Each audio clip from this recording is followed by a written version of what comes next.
Hello friends, welcome to प्रतियोगिता दर्पण। आज हम बात करने जा रहे हैं पोस्टल बैलेट सिस्टम के बारे में। हाल ही में इलेक्शन कमीशन ने एनआरआईज के लिए पोस्टल वोटिंग को एम्फेसाइज किया है और यहाँ से ये चीज हाईलाइट होती है कि इलेक्शन कमीशन चाहता है कि electronically transmitted postal ballot system NRIs के लिए भी एक्सटेंड कर दिया जाना चाहिए। और ये गवर्नमेंट को काफी पहले प्रपोज किया जा चुका है, हालांकि गवर्नमेंट ने अभी तक इस पर कोई भी स्टैंड नहीं लिया है। स्पेसिफिकली अगर हम यहाँ बात करें तो लॉ मिनिस्ट्री का भी इस पर कोई स्टैंड आया नहीं है। ठीक है, इसे हम डिटेल में डिस्कस कर लेते हैं। क्या होता है ये सिस्टम, एनआरआईज के लिए एक्सटेंड करने के लिए क्या प्रॉब्लम्स हैं, क्या चैलेंजेस हैं, इसको डिटेल से समझते हैं। सबसे पहले हम ये जान लेते हैं कि electronically transmitted postal ballot system ये एक सिस्टम है जो कि रिमोट वोटिंग अलाउ करता है और ये उन इंडिविजुअल्स के लिए है जो एक्चुअल में पोलिंग स्टेशन पर जाकर पर्सनली वोट नहीं कर सकते। ठीक है, that's how this system works.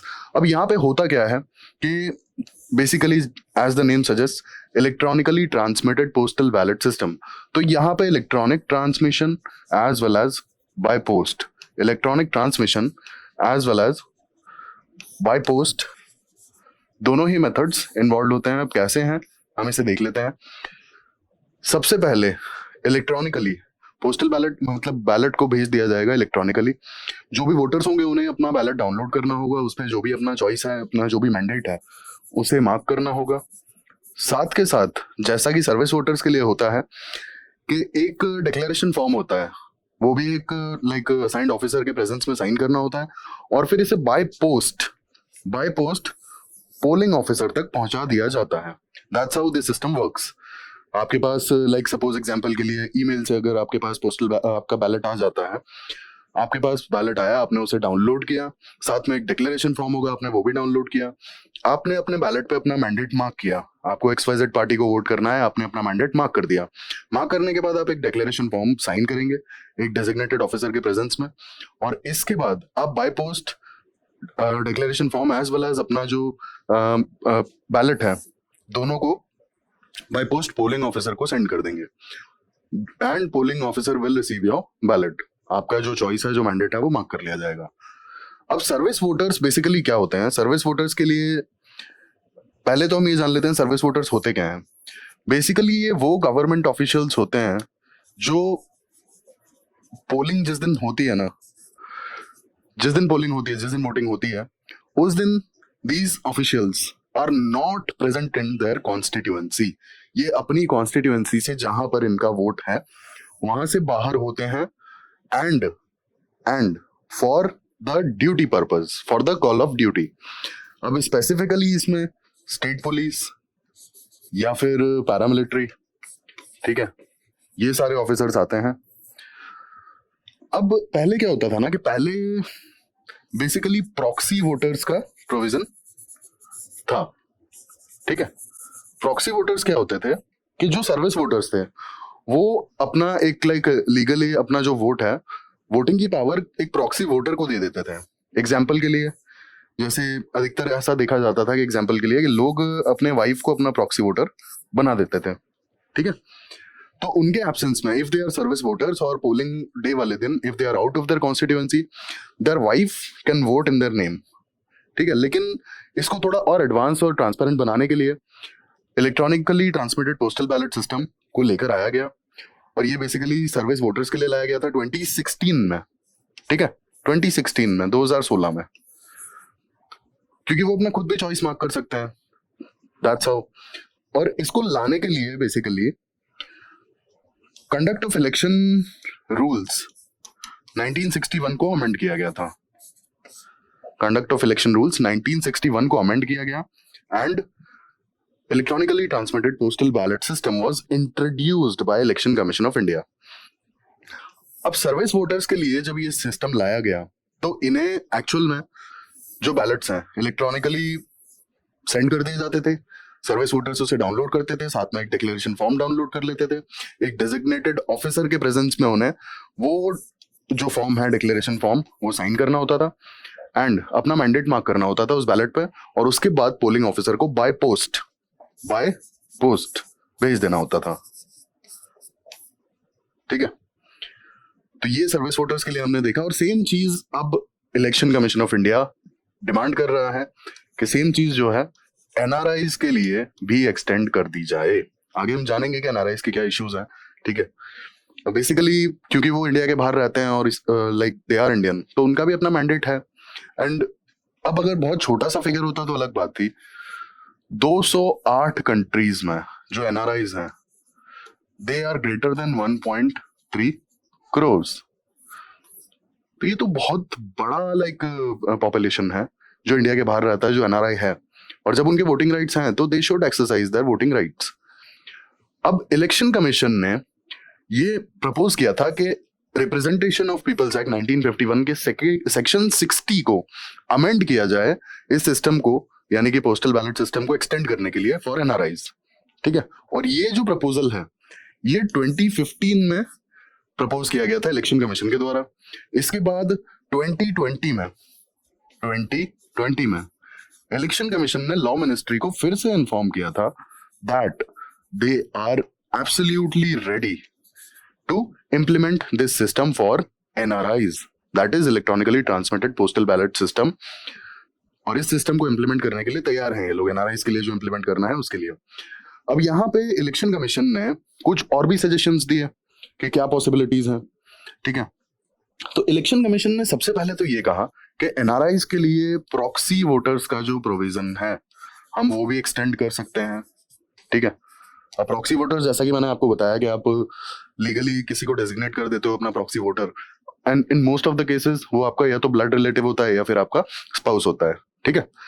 अब इलेक्शन कमीशन ने सबसे पहला सजेशन दिया प्रॉक्सी वोटर्स का। दूसरा इन्होंने सजेशन दिया कि हम बैलेट जो है वो तो इलेक्ट्रॉनिकली ही भेजेंगे ऑनलाइन, लेकिन अब सर्विस वोटर्स के केस में क्या होता था कि आपको बाय पोस्ट ही भेजना है। बट यहाँ पे इलेक्शन कमीशन ने जो सजेशन दिया एनआरआईज के केस में वो ये दिया कि वो कुरियर से भी भेज सकते हैं if not possible by post then, और उसके लिए एक डिफाइंड टाइमलाइन होगा। सर्विस वोटर्स के लिए वो टाइमलाइन कम होता है। अब हमने देखा है कि जब भी इलेक्शन खत्म होते हैं विद इन हफ्ता या 10 दिन सारा जैसे ही मतलब ईवीएम्स वगैरह एक जगह पर इकट्ठी हो जाती है, काउंटिंग स्टार्ट हो जाती है, ठीक है। सारी चीजें देखी जाती है, हालांकि एक मतलब ऑब्जर्वेशन के लिए भी टाइम बीच में रखा जाता है, एक बफर टाइम, कि अगर कहीं पे कोई गड़बड़ हुई है, कहीं पे ऐसा लगा है कि पोल रिगिंग हुआ है और ऐसा कुछ अगर दिक्कत आ रही है तो वहां पे होता है दोबारा से मतलब इलेक्शंस, नॉट एग्जैक्टली इलेक्शंस, एक पर्टिकुलरली पोलिंग बूथ या एक पर्टिकुलर कॉन्स्टिट्यूएंसी में दोबारा से मतलब वोटिंग कराई जा सकती है। तो इसके लिए इलेक्शन कमीशन अपने पास बफर टाइम रखता है। दैट्स व्हाई जब भी आपका पोलिंग खत्म होती है, जब भी आपकी वोटिंग खत्म होती है, उसके बाद ऑलमोस्ट एक हफ्ता या 10 दिन के बाद जाके फाइनली काउंटिंग स्टार्ट होती है, ठीक है। तो सर्विस वोटर्स के लिए वही वाला टाइम पीरियड होता है, और हालांकि इनको एडवांस में ही मतलब जो बैलेट्स हैं वो सेंड कर दिए जाते हैं, तो इतना टाइम इन्हें मिल जाता है कि ये बाय पोस्ट आराम से भेज सकते हैं और वो पोलिंग ऑफिसर तक डिलीवर हो जाता है। लेकिन क्या एनआरआईज के केस में सेम चीज हो पाएगी, ये सबसे बड़ा सवाल था।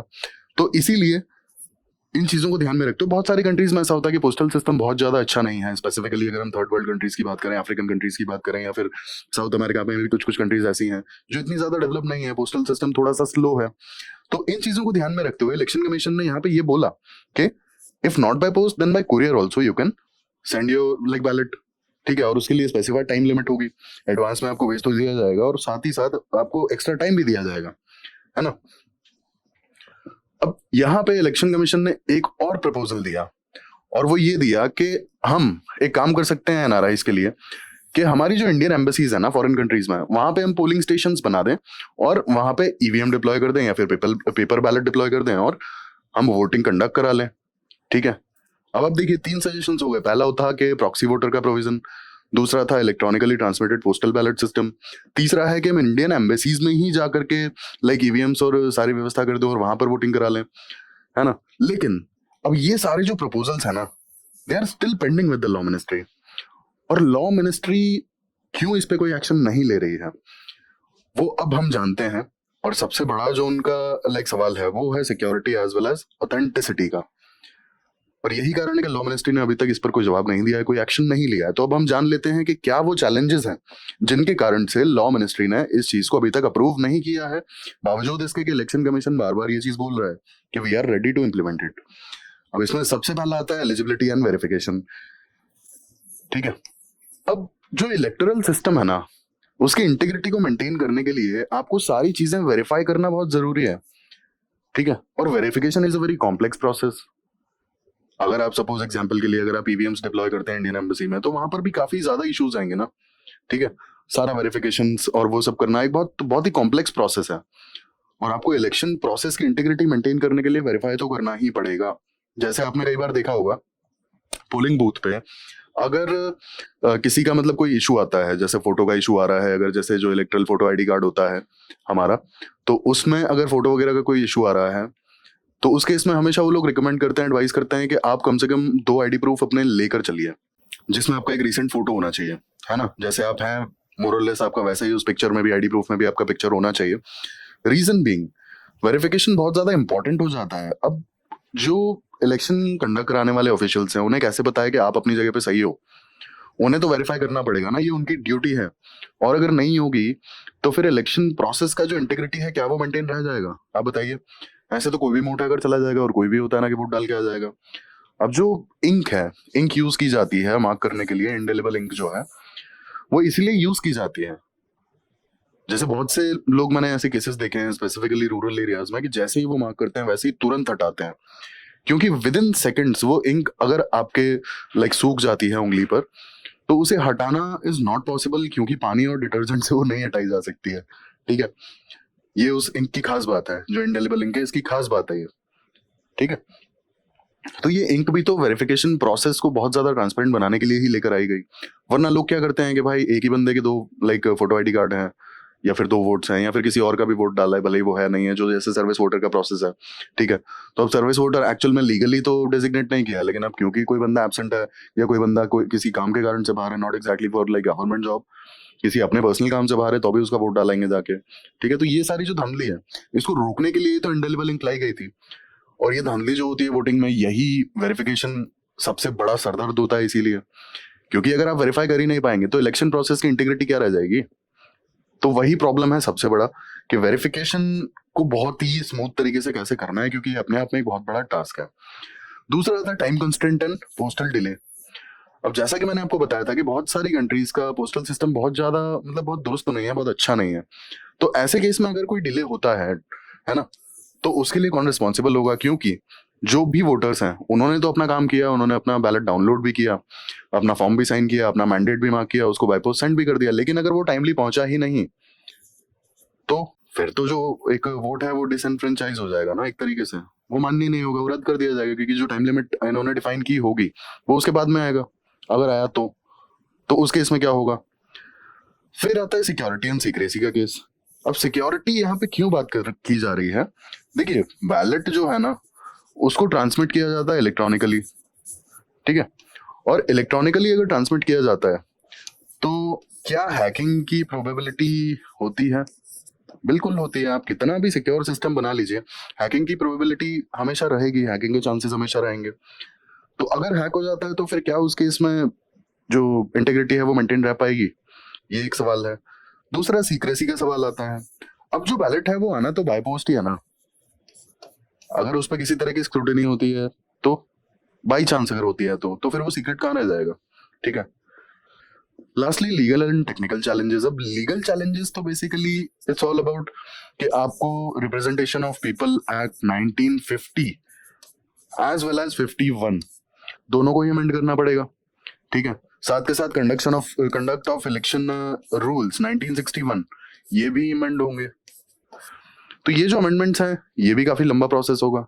ठीक है, एंड टेक्निकल चैलेंजेस। अब ईवीएम्स वगैरह को लेके वैसे भी यहाँ पर सवाल उठते रहते हैं। अब वो अगर फॉरेन लैंड पर जाएंगी तो और ज्यादा ड्रामा होगा। ठीक है, उसके इंटीग्रिटी पे सवाल उठेंगे। अभी तो होता है नॉर्मली इलेक्शन कमीशन इतना ट्रांसपेरेंसी के साथ में पोलिंग प्रोसेस करवाता है और जो कंडक्ट कराता है इलेक्शन, इसके बावजूद भी लाइक अपोजिशन कई बार उंगली उठा देती है, सवाल उठा देती है इलेक्शन कमीशन की लाइक प्रोसेस की इंटीग्रिटी पे। तो क्या ईवीएम्स वगैरह फॉरेन लैंड जाएंगी तब ये जो चैलेंजेस हैं ये नहीं आएंगे? तो ये सारे चैलेंजेस को ध्यान में रखते हुए लॉ मिनिस्ट्री ने अभी तक इस पे कोई एक्शन नहीं लिया है, कोई जवाब भी नहीं दिया है। ठीक है, अब यहाँ पे हम एनआरआईज की बात कर लेते हैं कि एनआरआईज बेसिकली क्या होते हैं जिनके लिए पूरा प्रोसेस किया जा रहा है। और हमने जो पूरी डिस्कशन की है कि electronically transmitted postal ballot system को एनआरआईज के लिए एक्सटेंड किया जाए, तो हमें ये भी तो पता होना चाहिए ना कि एनआरआईज की बेसिक डेफिनेशन क्या है। एनआरआईज का मतलब होता है नॉन रेसिडेंट इंडियन। ये एक टर्म है जो इंडियन सिटीजन्स के लिए यूज किया जाता है जो इंडिया में नहीं रहते हैं या फिर बहुत कम समय के लिए रहते हैं। आगे हम टाइम लिमिट भी देखेंगे कितने टाइम वो बाहर रहने चाहिए। अब उसमें पर्पस कुछ भी हो सकता है, चाहे वो एम्प्लॉयमेंट हो, चाहे एजुकेशन हो, चाहे अपना कुछ पर्सनल पर्पस हो। अब यहाँ पे खास बात यह है कि एनआरआईज जो है NRIs are eligible to vote, बस इन्हें ओवरसीज इलेक्टर की तरह अपने आप को रजिस्टर करना होता है अपनी कॉन्स्टिट्यूएंसीज में, और ये वोट कर सकते हैं। तो आप देख रहे हैं कि क्यों इलेक्शन कमीशन चाहता है कि इन्हें electronically transmitted postal ballot system के प्रोविजंस प्रोवाइड किए जाएं, इसीलिए क्योंकि ये तो बाहर रहते हैं ना, और ये एज ओवरसीज इलेक्टर्स रजिस्टर्ड भी हैं, इसके बावजूद भी ये अपना वोट, अपना मैंडेट नहीं दे पाते हैं। This is the reason election commission चाहता है कि ये जो प्रोविजंस हैं, जो सिस्टम है, वो एनआरआईज के लिए भी एक्सटेंड कर दिए जाएं। ठीक है, अब एनआरआईज की हम टाइम लिमिट जान लेते हैं कि क्या होता है। एनआरआई कंसिडर करने के लिए सबसे पहली बात कि इंडिया में 182 दिन या उससे ज्यादा किसी एक पर्टिकुलर फाइनेंशियल ईयर में नहीं रहने चाहिए। उनकी रेसिडेंस 182 दिन या इससे ज्यादा फॉरेन लैंड पर होनी चाहिए, इससे कम नहीं। या फिर प्रीसीडिंग 4 सालों में 365 दिन से कम रहे हों और करंट ईयर में 60 दिन से भी कम रहे हों। तो ये दोनों केसेस हैं जब किसी भी पर्सन को एनआरआई कंसिडर किया जाता है। तो ये हमने डिस्कस किया एनआरआईज के बारे में, electronically transmitted postal ballot system को डिस्कस किया, और जाना कि क्या चैलेंजेस हैं, क्यों अभी तक इलेक्शन कमीशन के इंसिस्ट करने के बावजूद भी लॉ मिनिस्ट्री एनआरआईज के लिए ये सिस्टम एक्सटेंड नहीं करना चाहता है। ऐसी इन्फॉर्मेटिव वीडियोस के लिए हमारे साथ जुड़े रहिए। Thank you, thanks for watching.